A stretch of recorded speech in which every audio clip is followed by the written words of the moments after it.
Some time ago, I had a conversation with a woman. The pain was very clear in her eyes. The smile was removed from her face. Her heart was filled with sadness. I asked her if she wanted to talk to me, and she said yes. She told me she didn't want to live the life that she is living. She doesn't want to hide any longer. She doesn't want to live a life of lies. She wanted to be free.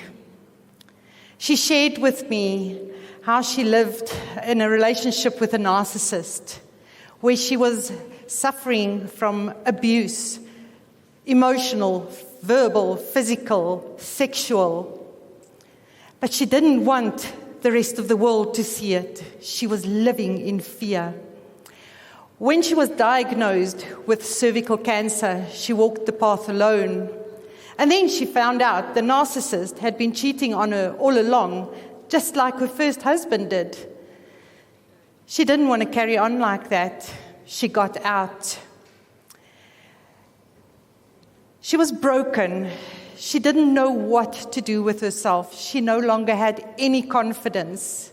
But yet every day she put a smile on her face because she did not want anybody to understand what pain she carried within herself. After some time, she met Vic, and she fell madly in love with this man. He helped her rebuild her confidence. He listened to her. He gave her the love and support she craved.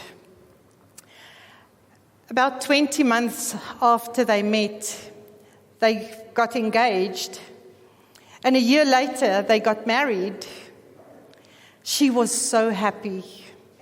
But at the same time, she was also wondering if she actually deserves to be in such a good relationship.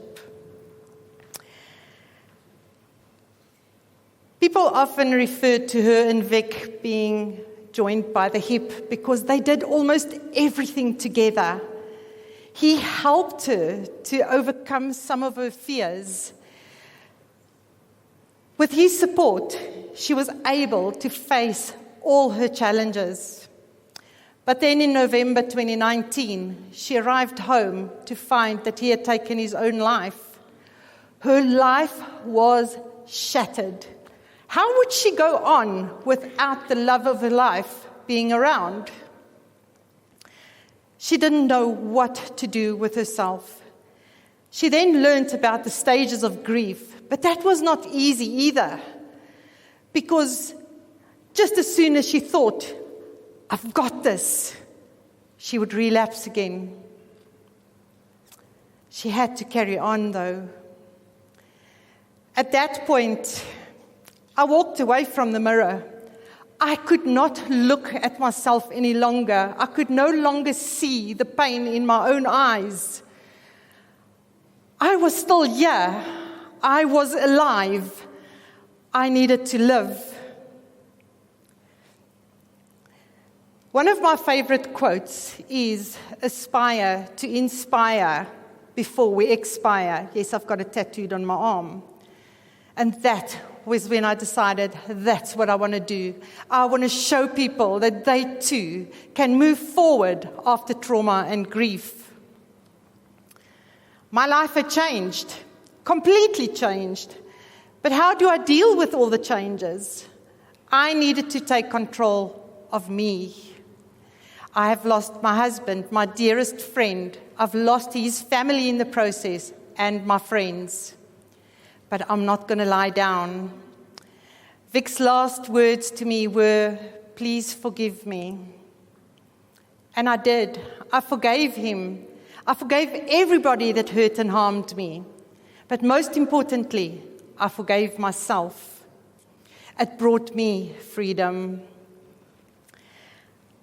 I no longer knew what fun meant to me. When was I able to laugh again?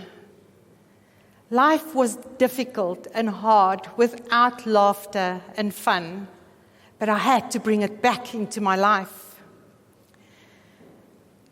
I also remembered how much I have to be grateful for. I had beautiful memories. I had people that supported me. I had my pets. Even the little things that I also always took for granted, I started being grateful for that.